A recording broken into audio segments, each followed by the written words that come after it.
Second, Ultra Jet. Third, Madawi Prince on the inside, having the lovely run. 1-1, Justa Boyden, followed on the inside by In Such a Weona Warrior. Still no further moves. Halia was next, followed by Blossom Lady, Lake Street, and Warrior Khan is last. And the last 5 horses are all racing solo, one off the rail. Now the lead time was 1:21.8. That is under 2 minute speed. 2 minute speed around 1:22.5 for the first 1,100 or so metres. And the leader, Valley Champ, 4 metres in front. Second on the outside, Ultra Jet. Third, Madawi Prince still locked away. Justa Boyden tapped up on the outside of Insucha. From Weona Warrior, Halia, Blossom Lady, Lake Street, Warrior Khan, still no moves because the pace is good. And this leader is starting to pull very hard, Valley Champ. Frost is sitting well against the reins in the lead. 4 metres away, Ultra Jet still second on the outside of Madawi Prince, followed by Justa Boyden on a loose rein, racing on the outside of Insucha. And in fact, Insucha has come off the rail to get onto the back of its stablemate. Weona Warrior goes up on the inside, followed by Halia. 3 wide now, Blossom Lady. She makes a run from Lake Street and Warrior Khan. The first quarter, 30.6 coming into the straight. There's the bell ringing now, and the leader, Valley Champ, 3 metres. Second, Ultra Jet getting that bit closer. Then came Insucha. Madawi Prince on the rail from Weona Warrior. Justa Boyden's dropping out. Halia getting inside runs. 3 wide, Blossom Lady from Lake Street. And Warrior Khan is still last. 600 metres to go. It's Valley Champ 3 metres in front of Ultra Jet on the outside. Madawi Prince has put up the white flag. He can't go the speed. Insucha runs to a clear third, followed by Weona Warrior. Blossom Lady starting her run, but she's 10 metres off the lead. Here's Warrior Khan coming out 4 wide from Lake Street, and Justa Boyden tailing out. 400 metres to go. It's Valley Champ in front. The American-owned pacer Ultra Jet refuses to lie down. He gets within a neck, followed by next on the inside Weona Warrior. Then came Insucha, Halia, Blossom Lady, Warrior Khan around the turn. Valley Champ in front. Ultra Jet on the outside is raising the big effort. Halia, Weona, and on the outside Weona Warrior finishing quickly. Weona Warrior, Ultra Jet, Valley Champ. Weona Warrior goes to the front, and Weona Warrior's won it. Weona Warrior won by a neck to Ultra Jet. They got very tight over the line. Valley Champ's run third. Brian Hancock, the man of the moment, and after the race he caught up with Tim Wharton. We'll have that... Well, Brian, you did it once, now twice. Winning 2 Interdominions, it must be a fabulous feeling. Very fortunate in life, I think, you know.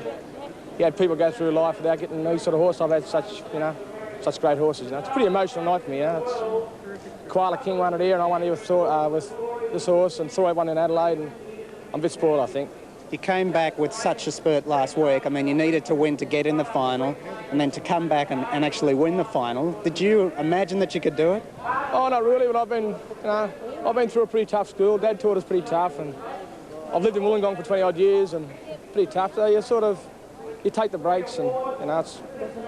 I love training the trotter, so I love training horses, and so, you know, the horse done it all. I just done the work on him, so I don't know, really, Tim. It's just one of those things. One of those things, but he is a brilliant driver, has been for so long. He's been on the circuit for a long time, Brian. He's only 46 now. Good on him. Ultra Jet, the run of the race? I think so, yeah. And it makes you wonder about the standard of horses in America, because Ultra Jet was never one of their very best. He did come here with a 151 record and $750,000 in the bank, but he did the hard work and ran a great race. I think Valley Champ was disappointing.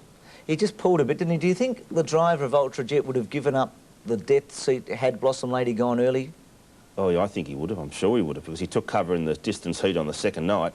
And I think if Blossom Lady had come early, he would love to have been on her back, because he knew that she'd have carried him all the way to the line. I mean, the more you watch that, it's about the 5th time I've watched the race, you see the mistakes that some of the drivers made at the back, and Hancock was able to go in and out and in and just kept making the right moves, and really the winner at the end was Justa Boyden dropping off at the bell.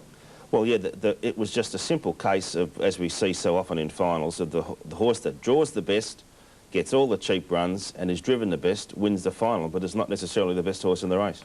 No, and when you consider, I guess, and this is taking nothing away from the final, because it was a most exciting race in the finish and also the whole series, but with Chokin, Master Musician and Jack Morris all missing, you would have said a month ago they were the 3 best horses in Australasia. Well, they certainly are, and I think Chokin's problem was one that we preempted a month ago, that he's never backed up in races, and he didn't do it again, unfortunately, for connections, because I think with Jack Morris gone, he's the best around. Master Musician is certainly up with those two, and he wasn't there either. But I think we really shouldn't denigrate from the series. The series, particularly the heats, the 3 nights of heats were fantastic racing.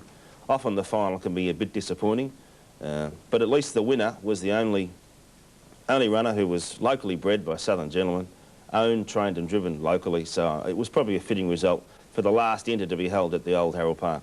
Yeah, there'll be some changes. Now, the Interdominion goes to Christchurch in New Zealand next year. It's a magnificent setup there, isn't it? Oh, yeah, Addington is one of my favourite tracks anywhere in the world. Huge, big 1,200-metre circuit. The people there really know their harness racing. It'll be a big, big event next year. I'm looking forward to getting there already. What about the thought, Neil, that they hold the Interdominion in 1 or 2 places only? Do you like the idea of it going all around Australia and New Zealand, or would you like to see it, well, at Moonee Valley every year, and then Moonee Valley in Australia and Christchurch in New Zealand? Well, I guess I shouldn't be careful what I say here. You shouldn't ask me questions like that. I think there's only 3 or 4 venues where it should be held. I think Moonee Valley's one of them. I think Addington's another one. It's probably a good idea that it goes everywhere, but there's a few places where it shouldn't be staged. Oh, I should have warned you I was going to ask you that. Thanks for that. Yeah. and listen, thanks for all your help during the Grand Prix circuit. It's been terrific. And the final, Neil. Thanks, it's been Bruce. great, mate. And also to John Kennedy. We'll take a break. The botany gift, and that was a bit of a story last weekend after this break.